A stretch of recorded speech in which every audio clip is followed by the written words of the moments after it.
welcome back. This is Denise, and today I got so inspired. I'm working in that new Dina Wakley Ledger, and we did this lovely color study of a little bit, tiny bit of a modified Zorn palette, but I stuck pretty close to it. It was these Blick matte paints in the deep red and the yellow oxide and a white and a black, and we did a page of just playing with color mixing and then creating a piece of abstract art beside it. And look how pretty these are. You can actually save these and turn these into some collage pieces. And I thought that was really pretty. So I'm so inspired that I'm probably going to just be painting a few of these for a while, because that tends to be what I do. I get inspired and then I ride that little wave of inspiration for a while, and then I'll get inspired with the next thing. So I thought, let's do another one, and let's do something on the color wheel. Let me grab my color wheels. I've got several, but let me just grab one and just see. This is an orange and a blue, so orange and blue are directly opposite on the color wheel, so they are complementary colors. And so if we mix the orange with the blue, we'll get mud. It basically makes a brown. But I thought what we could do is see like all the different colors that are, not maybe all of them, but a lot of them that we could get with, say, an orange and a blue. And I've stuck pretty good to orange and blue, so that's right across from each other here on the color wheel. And so I thought we'd get some oranges, maybe some peaches, maybe some darker oranges, some blues, some lighter blues, darker blues, and different shades of brown and different shades of gray. So I've got the orange and the blue and the black and the white. So the black and the white are your neutrals. That's how you're going to get your shades and your tints. And what I did on this first one was I went ahead and kind of dated it up here at the top. Even though it's got a lot of writing on it, I can still kind of refer back to that. And so it'd be kind of fun to be able to maybe date these and write what I used, and if it was inspired by something like Complementary colors or Zorn palette or what have you. And that could be an easy way for you to keep track of that. You could also be a lot more exact in the way that you create the color palettes themselves, but to me, this is more of a piece of art, and then this is a second piece of art. And so even though doing a color chart, you kind of want to see like all the colors from light to dark and mixes and stuff, to me this is more of the piece of art also. And I don't mind that I don't have like all the available colors. You know, I could have kept mixing and playing, but what I like is itself is I could just frame that like it is. I mean, it's amazing. And so that's kind of what I like. I want to do the play, get mixes and see what, you know, are some possibilities, but I don't have to get like the whole range. It's not a real formal mixing of the colors and stuff, but I do, you know, kind of want to have something beautiful when I'm done. And you can be more exact. You can make a little grid and really do, you know, a full-on color palette every time. Mine's more for play and experimenting and just seeing like what are some possibilities and how beautiful is that page when it's done. That's kind of my goal. So it's kind of fun if you have a goal and you know right up front how exact or interpretive you want to be. And I'm going a little more for interpretive. You know, a lot of people say, well, you're not going to remember your mixes and the quantities, and that's not really my goal with these pretty pages, so I'm okay with that. I am okay with that. Okay, so there we go. We've got our initial colors, and I liked the way that looked taped off. So I'm gonna grab this skinny tape. This is just I think it's a 1/2 inch, like 1 centimeter probably. Well, it's a 1.5 centimeters. No, it's a centimeter, but it's a 1/2 inch size, and I like this 1/2 inch size. And I'm gonna do the stripey things again. And you can just, you know, you can be as exact or playful as you want to be.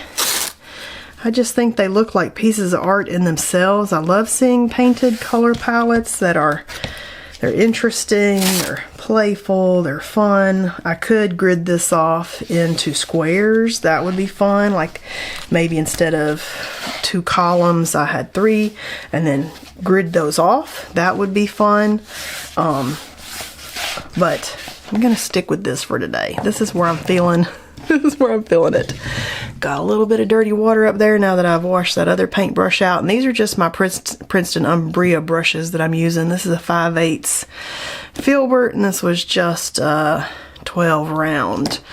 And let's just play. So, you know, we're kind of just experimenting, and I'm just going like tape to tape and then mixing some with maybe a different color and seeing what we get there. And that's kind of the goal, to play at mixing without it being super stressful or hard or complicated. You know, I want to just kind of see like what are some of the options that we can get. Maybe mix that in with some blue. You know, you'll never know what ranges you've got until you start to play.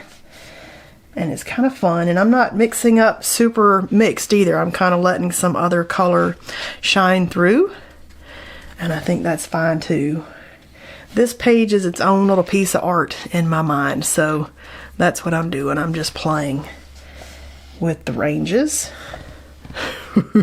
These are already super fun. Let's put some orange down here. I mean, you just wouldn't know that this is what you were going to get on some of this. Like, it's surprising in a delightful way. You know, and this is a good way to just play. Just experiment and play and say, what would happen if I mix this with that? That's all this is. It's just a way to play.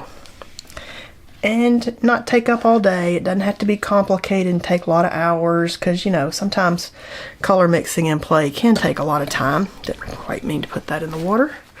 That's okay. Kind of wanting to go, let's see what we get with the orange and the blue.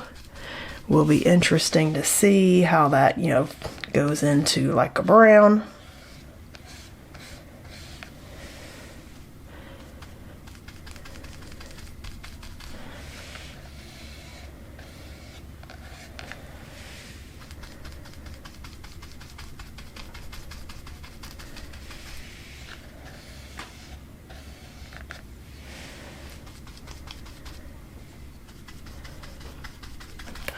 I'm just playing. Like, there's no exact formula here on getting these, but it is super fun to see the variety.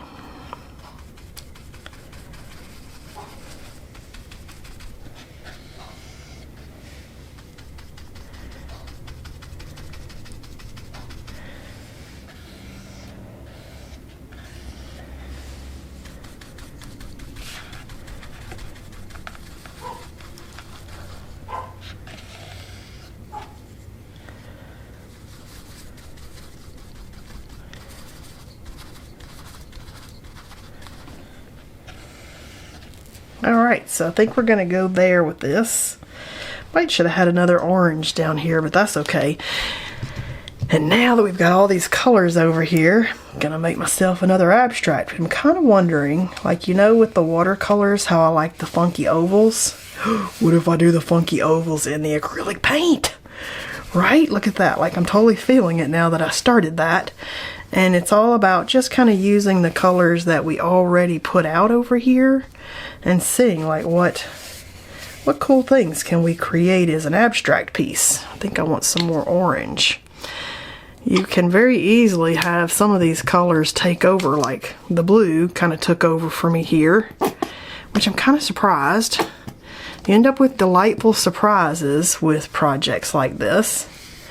Because I would have thought the orange would have taken over for me, but the way that I used it and the way that I mixed stuff up, I kind of let the orange fade into the background and the blue took over.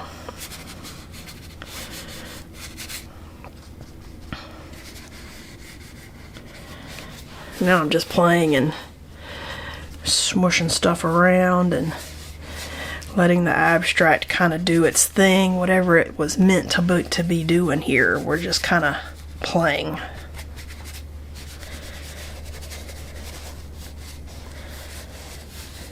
getting some texture in there. Maybe I want to do some shapes.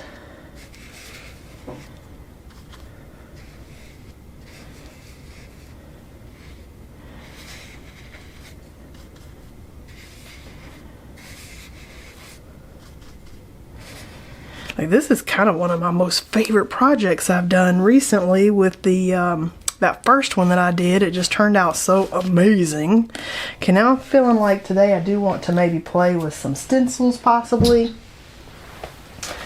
So I'm gonna move some stuff out of my way on my cart here and maybe grab my stencil girl stencils perhaps and just see. These are really fun. I like this shape. This is a Joggles stencil, artist trading card size, called Itty Bitty ATC Bumpy Ride. But look at this, I love it. I think I'm gonna use it in here. It's got little yummy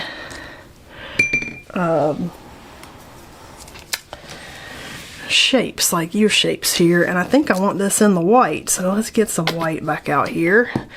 And this is just the Blick matte acrylic. I've used black, I've used white, this is the orange deep and the blue deep that I pulled out today, and an ink blending brush.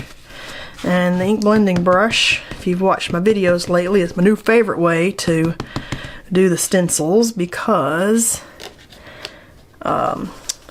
you really get a good clean stencil out. Ooh, look at that. That's what I wanted. You get a real clean stencil out of this blending brushes. So that's my favorite way to do these now.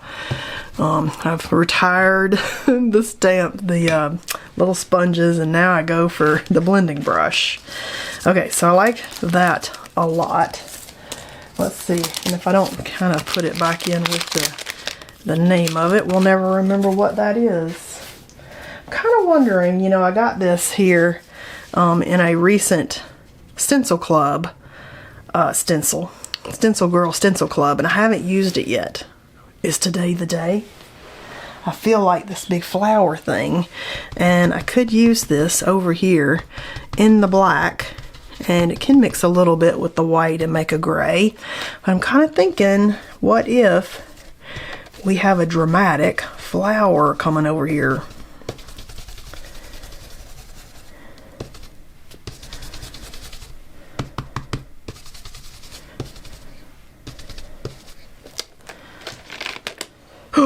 Ooh, that's a good one. Let's turn it over and do it coming back this way.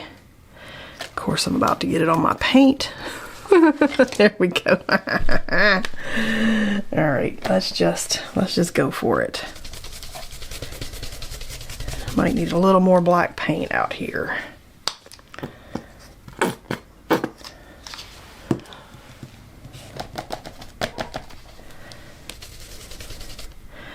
Yeah, so these ink blending brushes I'm just obsessed with. I saw Mary Beth, the stencil club lady, stencil girl lady, use these and like do a little comparison. And ooh, see, those are darker. Oh, now I need this one to be darker. Different stencil tools and stuff, and do a little comparison in a YouTube video. And now I'm just obsessed with this tool now that I got some and used them. Okay, so I feel like that's pretty close right there. Just want it to be more dramatic now that the bottom one's more dramatic. Here we go. Okay. Look at that. Okay. Oh my goodness, I love it, I love it, I love it. Now I feel like I need maybe some mark making, so kind of thinking, you know, maybe if we do it too bright. I don't know if I want to do it too bright, but what about, you know, like something similar. I've got like these little Tule art colors that I don't use too much, but it does have like some of these colors in there that I think would be kind of in here, you know. So even with the color mixing, you can still pull colors that you think are in this palette that got close, that you're like, oh yeah, I can see that being in there, and just kind of jump off from that inspiration. So I'm kind of thinking maybe even like, whoa, yes, I like that one. Ooh, so these are acrylic paint markers. I like all of these. So they're like the Posca pens, but I like the color ranges because I got like the earth tones, and look how pretty the earth tones are. I mean, they're absolutely beautiful. And I'm kind of thinking like maybe some dot work. Pull this color in.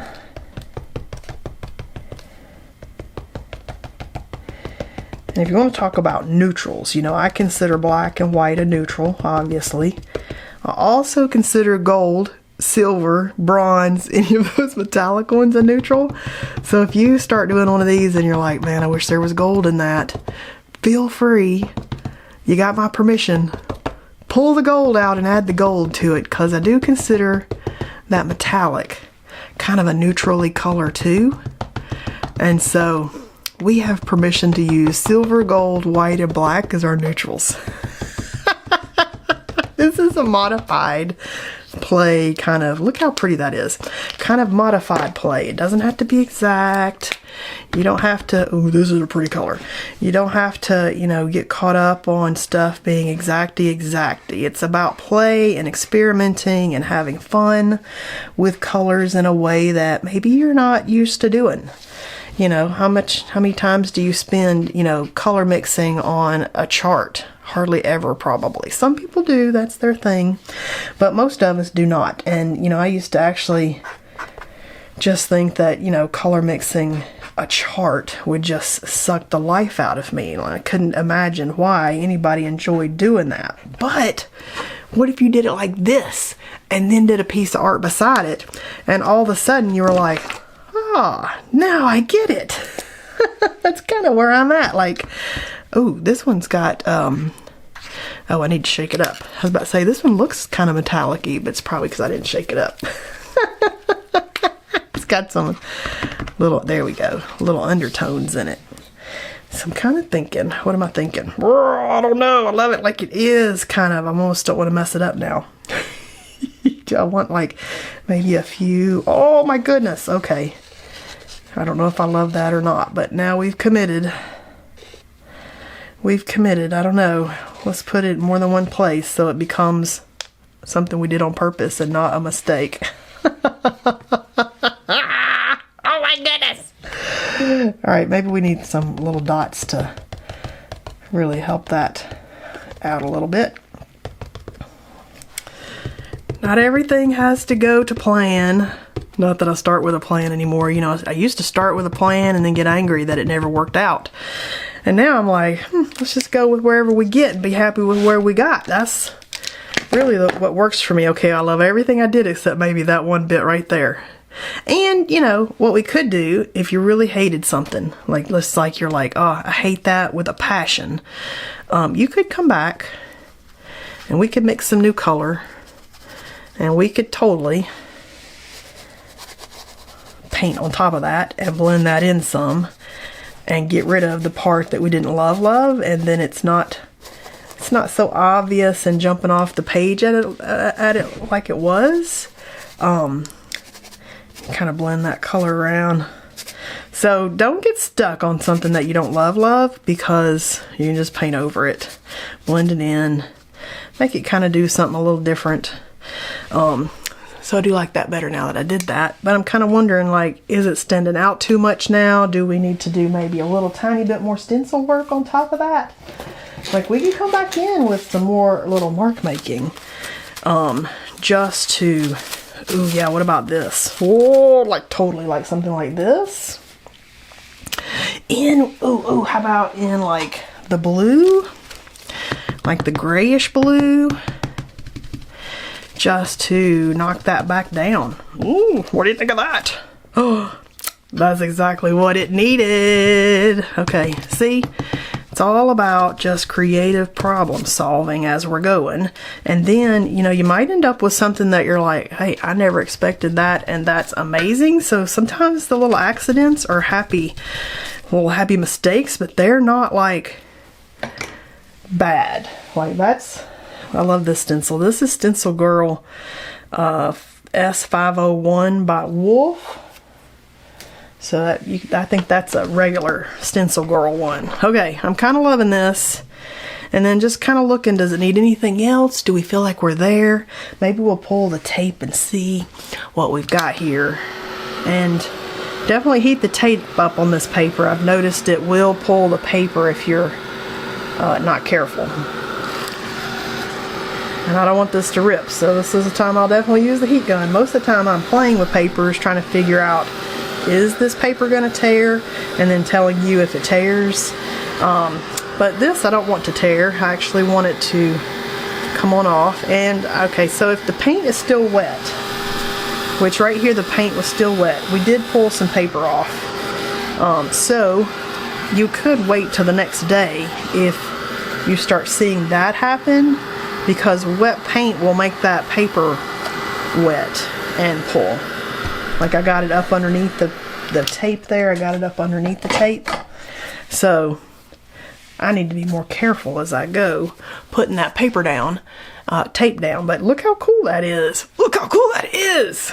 All right. This was a fun paint day. I enjoy experimenting and playing with the different paints and seeing how the colors mix and what they do. And actually, now that I've kind of done this, apparently I had like a strip of something, so we're just gonna paint a little color on top of that and go with it. Yeah, there we go. This was fun. I liked experimenting with the orange and the blue and the black and the white, and I'm gonna do more of these. Like this whole book is going to be color palettes and then the challenge beside it, but instead of doing it from, say, like the color cube or from my own color palettes or something that I pulled up, we're gonna do, you know, or if I do color cube cards, maybe we'll mix those colors with the black and white and do it just like this, like another little color palette color challenge. It's just a fun twist on doing color challenges, and this book is perfect. Like these pages with the acrylic paint not too heavy, these pages actually are not wrinkling up and warping like they would if it were watercolor, so I like that. Like this is still staying nice and flat, and I think as I store these they'll flatten out completely. So this is like the perfect book and the perfect weight of paper to play with some acrylic things like this. And look how cool that is. Oh my gosh, can you see having a whole book of these? I'm so excited about this. Alright, so I hope you had fun painting with me today, and this gave you lots of good ideas, and I'll see you next time.